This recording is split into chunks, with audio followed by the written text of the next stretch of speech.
안녕하세요. 특파원 K입니다. 얼마 전 일본 언론이 삼성이 이 정도로 성공할 수 있었던 것은 모두 일본 덕분이라는 뉘앙스의 기사를 내서 화제가 되고 있습니다. 니혼게이자이 신문은 지난 9일 삼성의 암투라는 제목의 특집 기사를 보도하는데요. 그중 한 대목이 삼성이 국산화에 충실할수록 글로벌 분업이 보편화되어 있는 현재의 체제에서는 장비나 소재 공급 업체들이 거세게 반발할 가능성이 높다라는 내용이었습니다. 기사 전체를 읽어보지 않아도 저 문장 하나만으로도 일본 언론이 삼성의 부품 국산화를 얼마나 부정적인 시선으로 바라보며 어떻게든 까내리려고 노력하는 뉘앙스가 느껴집니다. 마치 삼성의 부품 국산화 노력이 글로벌 분업 체제를 거스르는 위험한 행동이며 이것이 곧 다른 부품 업체들을 화나게 할 것이라는 경고성 문구로 읽혀질 정도입니다. 삼성을 주제로 다룬 이 특집 기사는 삼성전자가 현재 최대의 위기에 봉착해 있다라며 삼성의 위태로움이 극에 달해 있다는 표현을 사용했습니다. 최근 삼성그룹의 주장인 이재용 부회장이 수감됨으로써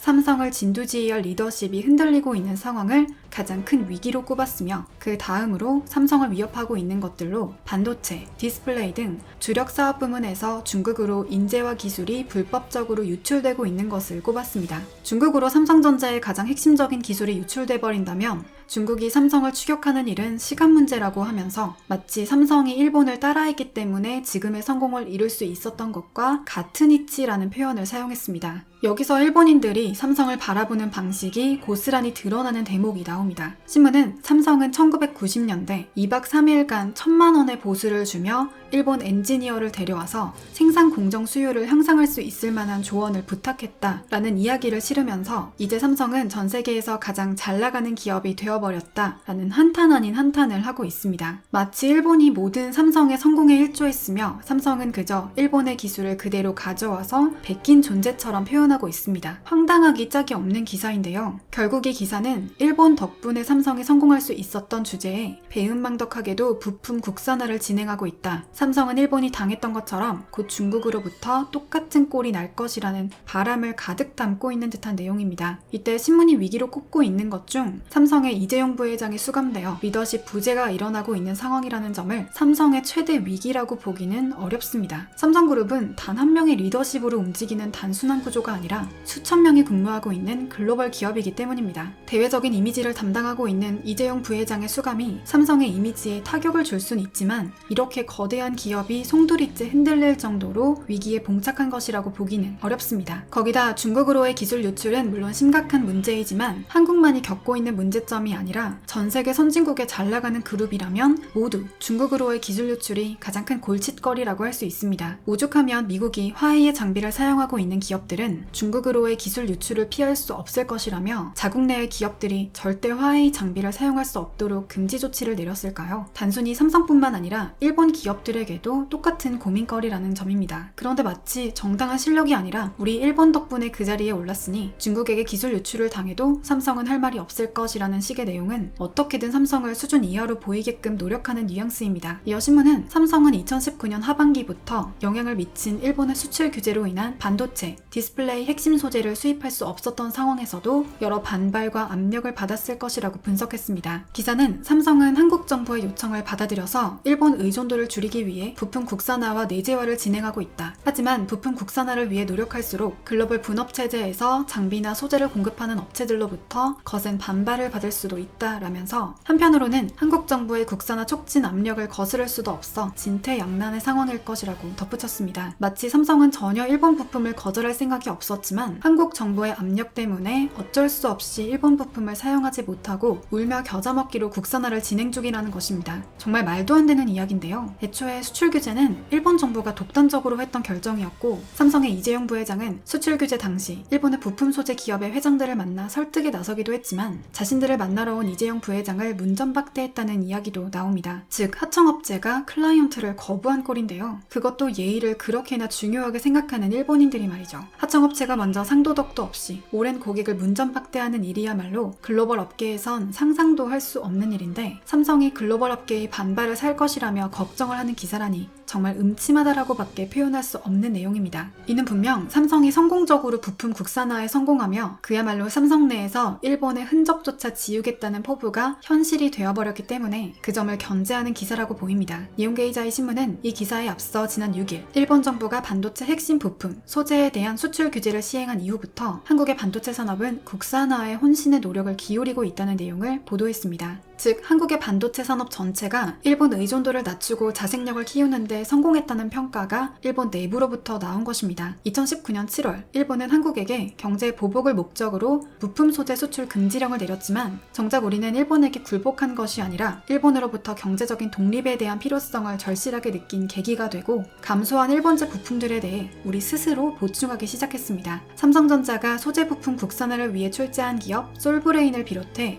SK 머터리얼즈 등 한국 반도체 기업들이 일본 기업과 비슷한 수준의 초고순도 불화수소 양산을 시작한 것이 대표적인 예입니다. 그것도 2년도 채 되지 않은 기간 동안 말이죠. 신문은 한국 정부는 공급체인 전체에서 일본에 대한 의존을 벗어나기 위해서 소재 제조 장치에 대한 폭넓은 국산화와 일본을 제외한 국가의 기업 유치를 진행하고 있다라고 밝히며 이와 관련해 미국 듀폰사가 한국의 포토레지스트 생산 라인을 건설한 것 등을 대표적인 사례로 꼽았습니다. 일본의 부품이 없으면 삼성은 무너질 것이라고 자부하며 수출 규제를 때리는 순간 한국은 일본에게 숙이고 들어올 것이라던 일본 정부로선 과거 자신들의 선택으로 고개를 숙인 것이 한국과 삼성이 아니라 자국의 소재 부품 기업들이라는 점은 역사책에도 기록돼야 하는 가소로운 판단 미스입니다. 거기다 최근 삼성이 일본을 대표하는 기업 도요타의 시가총액의 무려 2배를 넘어선 것이 발표되면서 굴욕감은 더욱 커지고 있습니다. 이 수치는 지난 2011년 1월 삼성전자가 도요타의 시총을 처음 넘어선 지 정확히 10년 만입니다. 삼성은 지난해 코로나의 여파로 주가가 4만원 초반대까지도 떨어졌지만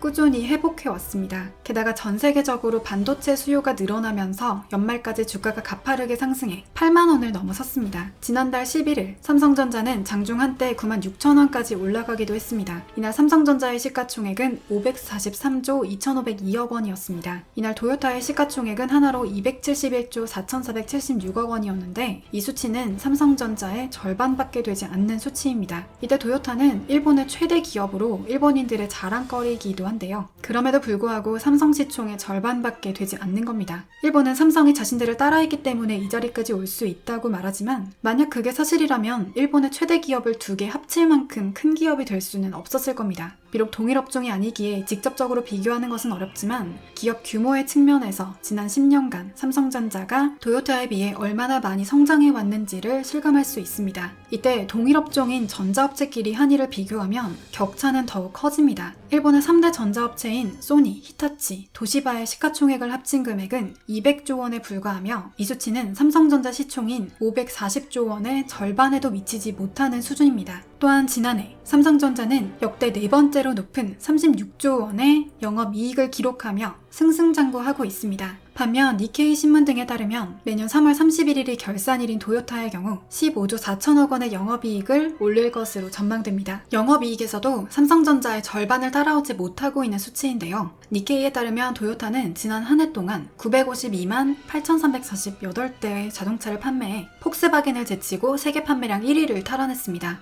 이는 지난 2015년 이후 5년 만에 1위 자리를 되찾은 것으로 나름대로 선전했지만 삼성전자의 규모와 비교하면 여실히 부족했던 것입니다. 게다가 현재 삼성전자는 호재에 호재가 겹쳐 특별 배당을 포함해 새로운 주주환원 정책도 발표한 상태입니다. 이에 더불어 대형 M&A 가능성도 시사했습니다. 삼성전자는 3년 안에 전략적 시설 투자와 의미 있는 규모의 M&A를 추진할 것이라고 밝힌 것입니다. 이런 삼성을 두고 일본 부품 없으면 삼성은 뼈도 못 추릴 것이라는 억측으로 삼성을 정면 겨냥해 수출 규제를 한 행동은 황당하기 짝이 없습니다. 그런데다 뜻대로 되지 않으니 저주에 가까운 특집 기사까지 내며 삼성은 얼마 안 가 중국에 추격당한 채 일본 부품을 외면한 사실을 땅을 치고 후회할 것이라는 소설을 쓰는 모습이 기가 막힌데요. 한국을 향한 도발이 어디까지 계속될지 유심히 지켜봐야 할 것 같습니다. 그럼 오늘 준비한 소식을 마치겠습니다. 시청해주신 여러분 감사합니다.